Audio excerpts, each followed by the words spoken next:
ऐसी रीजनिंग में अगर आपको ये एक चीज़ नहीं आती तो आपका क्वेश्चन उतना जल्दी हो भी नहीं पाएगा और मोस्ट प्रोबेबली आप अल्फ़ा न्यूमेरिक और कोडिंग डिकोडिंग वाले क्वेश्चन को गलत कर दोगे। जैसे मैथ में अपन को टेबल याद होनी चाहिए या जितने स्क्वायर वगैरह याद होते हैं उतना अपन जल्दी क्वेश्चन बना पाते हैं। ये 5 मिनट के अंदर अंदर मैं आपको कहानी बता दूंगा, इससे आपका कोडिंग डिकोडिंग वाला क्वेश्चन और ये वाला क्वेश्चन आपका गलत होने का चांसेस न के बराबर हो जाएगा। ये चीज़ आपकी बिल्कुल बेसिक ही आनी चाहिए। तो है क्या चीज़, उसके लिए पूरा वीडियो देख लो। आपका ये कोडिंग डिकोडिंग और अल्फान्यूमेरिक चीज़ गलत होगी ही नहीं। ये बिल्कुल आपको बेसिक चीज़ आपको आनी चाहिए।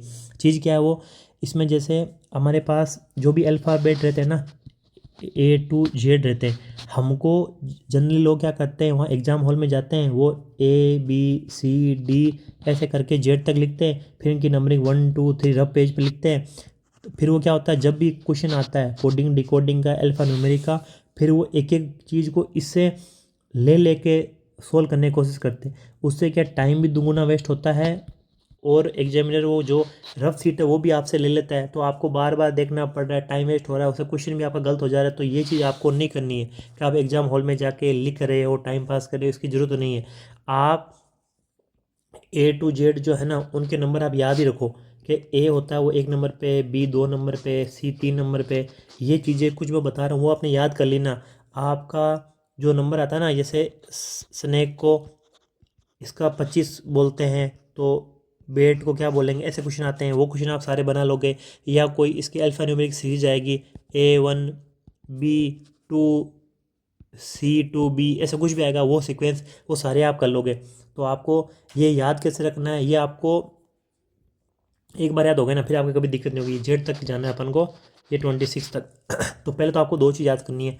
एक तो इसमें देखो, एक होते हैं वोवल, एक होते हैं कॉन्सोनेंट वाले। वोवल कौन से हैं, 5 है अपने पास, A E I O U। इन पांचों का याद कर लो कि A का 1 है नंबर है, E का 5 है, I का 9 है, और O का 15 है, और U का कितना है अपने पास, 21 है। ठीक है, और ये एक बार याद करो, मैं आपको बताता रहूँगा वापस। और ये जैसे अपोजिट लेटर वाला है, ये बाद में बताऊँगा, अभी एक बार आप रखो। तो 5 तो अपने पास ओवल है, उनका नंबर आप याद कर लो। कौन कौन से हैं 5 वाले अपने पास, A E I O U। ए का नंबर कितना है, 1। ई का कितना है, 5। आई का आया 9, आई 9। ओ का कितना है, ओ का बताया मैंने आपको, ओ का 15। ओ का 15, यू का अपने पास हो गया 21। ठीक है, अब इसमें देखो याद क्या रखना है अपन को, तो टेक्निक बताता हूँ आपको, कुछ कुछ चीज़ें याद रखने की। सारे याद वैसे होंगे ही ना, तो अभी आप हो जाएगा। जो ई का कितना था, 5 था। ई का 5 था ना, ये 5 की टेबल देखो, 5 10 15 20 25। तो 5 नंबर कौन सा है, ई। 10 नंबर कौन सा है, जे। 15 कौन सा है, ओ। टी कौन सा है, 20। वाई कौन सा है, 25। टी का कैसे याद होगा, T20 होता है ना, तो टी का कितना हो गया, 20 हो जाएगा। ओ का कितना है, 15 है। ठीक है, और वाई का अपने पास हो गया 25। ये तो वैसे याद है क्या, जैसे ही 4 की टेबल पकड़ोगे तो 4 दूनी 8, 8 दूनी 16, है ना, नहीं 4 दूनी 8, 8 4 3 12, 4 चौक 16, 4 5 20, 4 24।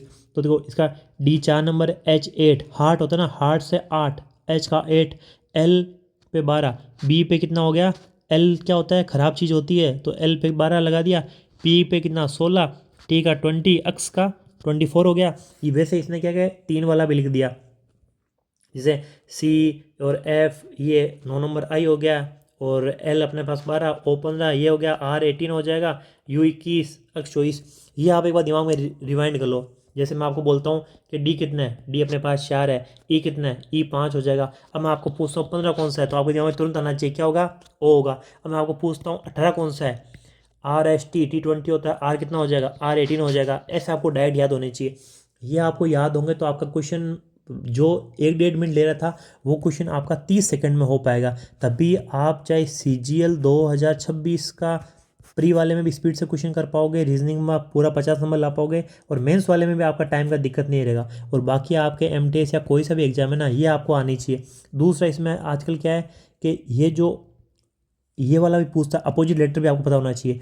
जैसे ए है एक, इसका अपोजिट लेटर कौन सा है, इसका अपोजिट लेटर है जेड।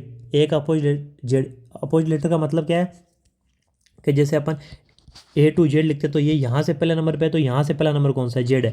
यहाँ से बी दूसरा नंबर है, तो पीछे से दूसरा नंबर कौन सा है, पीछे दूसरा वाई होगा, तो BY आ जाएगा। ठीक है, और सिंपल सा है, देखो टेक्निक इसकी मैं बताता हूँ आपको ना। इसकी टेक्निक ये है, जैसे ए का नंबर 1 है, जेड का कितना है 26, तो ये अपोजिट होने का मतलब ये होता है, अपोजिट का मतलब क्या है, अपोजिट का मतलब है दोनों का सम है ना, ये नंबर का ए 1 पे आता है, जेड 26 पे आता है, दोनों का सम 27 बनना चाहिए। तो ये टेक्निक आपको याद रखनी है। जैसे मैं आपको बोलता हूँ ओ है, ओ का अपोजिट क्या बनेगा, ओ का नंबर कितना होता है 15, और इसमें यहाँ पे कौन सा नंबर आएगा ताकि ये 27 बन जाए, 12 आना चाहिए। 12 आने का, 12 किसका होता है, 12 एल का होता है, तो ओ का अपोजिट क्या हो गया, एल हो जाएगा। और वैसे याद रखने का टेक्निक भी आपको बताता हूँ। याद का टेक्निक क्या है, ए का जेड कैसे होगा, ए टू जेड बोलते हैं ना, तो ए टू जेड का मतलब ए का जेड हो जाएगा, बी वाई, बी का वाई होता है, बी का बाई से याद रख लो, बाई हो जाएगा। सी का, सी से आप होता है क्रेक्स, क्रेक्स नहीं बोलते क्रैक्स, इसका क्रक्स ही है, क्रक्स। सी का है अक्स।